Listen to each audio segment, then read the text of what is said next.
দয়াল নবীর উসিলা আল্লাহ আমাদের জীবনের গুনাহ মাফ করে দাও। আর একটু জোরে বলেন, আর একটু জোরে বলেন। 10 মাস শুরু হলো, এক এক নবীদের সুসংবাদ। আপনারা আমার দিকে একটু মনোযোগ, সাইড বাইট দেখবেন না, আমার দিকে তাকান। বক্তাটা কালো লম্বা বাইটটা এগুলো দেখার প্রয়োজন নাই। বক্তার বক্তৃতাটা কি বের হচ্ছে এটা হলো আসল, ঠিক না? গভীর মনোযোগ ভাইয়েরা। তাহলে রসুল পাকের নূর মুবারক, কদ জাআকুম মিনাল্লাহি নূর, বলো কদ জাআকুম মিনাল্লাহি নূর। দয়াল নবী মা আমেনার গর্ভ মুবারকে নূর। জোয়ানুন দেখ সাবে কি আল্লাহ আমাদেরকে কবুল করুক। কোরআনে কি বলতেছেন? কদ জাআকুম মিনাল্লাহি নূরুন ওয়া কিতাবুম মুবিন। যে দয়াল নবীকে পাঠাইলাম সেই নবী হলো নূর। উনার কাছে একটা যে কিতাব দিয়েছি কোরআন শরীফ, সেটাও নূর। হুদাল্লিল মুত্তাকিন, জালিকাল কিতাব, এটা এমন একটা কিতাব দিয়া হয়েছে লা রাইবা ফি, কোনো সন্দেহ নাই।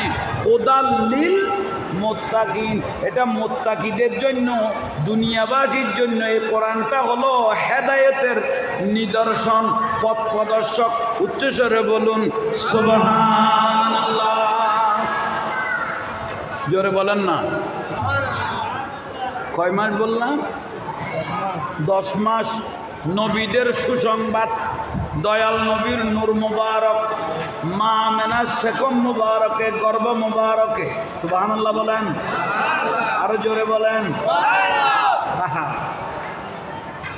কোরআনের দলিল, আলাম নাশরাহ লাকা সদরাক, যাকে বক্কে সদর বলা হয়। আমার রসুলকে 4 বার জিবরাইল আলাইহিস সালাম বক্কে সদর করেছেন। কয়বার? একবার 4 বছর বয়সে, একবার 10 বছর বয়সে, একবার 40 বছর বয়সে, একবার মেরাজের রাতে। একটু জোরে বলেন। 10 মাস যখন হয়ে গেল, মা আমেনার 2জন বান্ধবী ছিলেন। মা আমেনার 2জন বান্ধবী মানে বন্ধু। আমার রসুলের আব্বাজান দুনিয়ার থেকে পর্দা করলেন। রসুল পাক গর্ভ অবস্থায় কয় মাস? 6 মাস। 6 মাস। খাজা আব্দুল্লাহ যখন দুনিয়ার থেকে পর্দা করলেন, আমার রসুলের দাদা আব্দুল মুত্তালিব রাদিয়াল্লাহু তাআলা আনহু, উনিও কাঁদতেছেন, মা আমেনাও কাঁদতেছেন। 1 বছরের মধ্যে যদি 6 মাসের যদি স্বামী মারা যায়, কাঁদবে না? তার থেকে দুর্ভাগা তার কিছু নয়। কাঁদতেছেন, মা আমেনাকে সান্ত্বনা দিচ্ছেন। আব্দুল মুত্তালিব কাবা শরীফের মতোয়াল্লি, অমা কাঁদিও না, তোমার গর্ভের মধ্যে আমার নাতি আছে।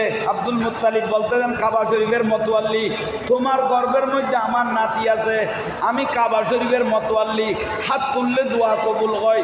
মা তুমি যদি ধৈর্য ধরে আমার ঘরে থাকতে পারো, আমার নাতিটা তোমার গর্ভে আছে, আমি কাবা শরীফের গিলাপ ধরে তোমার জন্য আমি আব্দুল মুত্তালিব দোয়া করব। কিয়ামত পর্যন্ত তুমি আমেনার জিকির গোটা দুনিয়া করতে থাকবে। করেন না? ধরে বলেন সুবহানাল্লাহ। আসেন ভাইরা, মুরব্বীরা। 10 মা আমেনার বান্ধবী কজন? 2জন। একজনের নাম হলো উম্মে আইমন। কি নাম বললাম? উম্মে আইমন, মা আমেনার বান্ধবী, রসুল পাকের মার বান্ধবী। বুঝতেছেন আমার কথাগুলো? আর একজন হলো সুফিয়া। সুফিয়া মানে রসুল পাকের ফুফু।